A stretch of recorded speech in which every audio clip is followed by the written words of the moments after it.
A terrifying wave of Israeli settler violence has engulfed the West Bank. We've come to the Palestinian village of al-Mughayyir to witness the aftermath. The settlers besieged the house, Abdel Latif Abdoualia told us, and the Israeli army helped them. The scenes from that day show masked Israeli settlers, some with guns, others throwing rocks, and members of Israel's military present, but seemingly not acting to stop the rampage.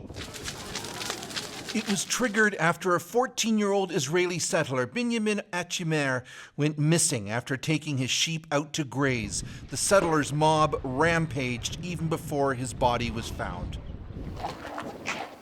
This blood-soaked pillow is where Abu Alia tried to save the life of his cousin Jihad Abu Alia, who was killed after someone on the ground shot him in the head.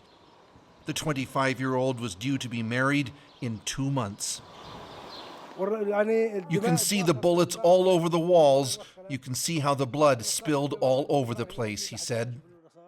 On duty at the local clinic that day was Dr. Ayad Nassan. People start bringing me injuries, all kind of injuries, a gunshot in their feet, in their legs, in their knees, in their chest. He told us the security forces manning Israeli checkpoints obstructed the injured from reaching help. Since Hamas's attack on Israeli communities on October the 7th, settler violence against Palestinians in the West Bank has soared in attacks that Human Rights Watch says are condoned by Israel's government. So settlers know that they can get away with doing it.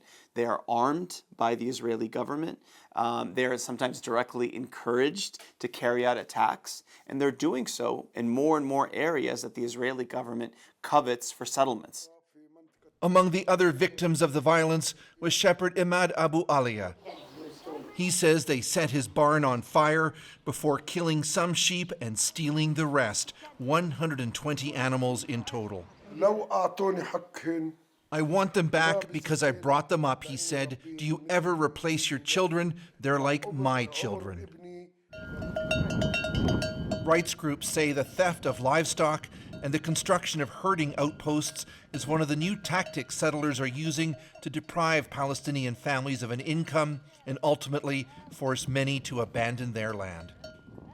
And Chris, what is Israel's military saying about what happened in this case?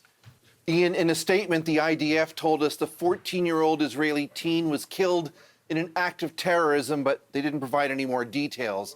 The IDF also said complaints about soldiers' behavior will be examined. Regarding ambulances being held up, the IDF said that happened for security checks. Israeli human rights group Yesh Din says over a 17-year period, 93% of investigations against settlers who attacked Palestinians were closed without any charges. Ian. Chris Brown in Jerusalem.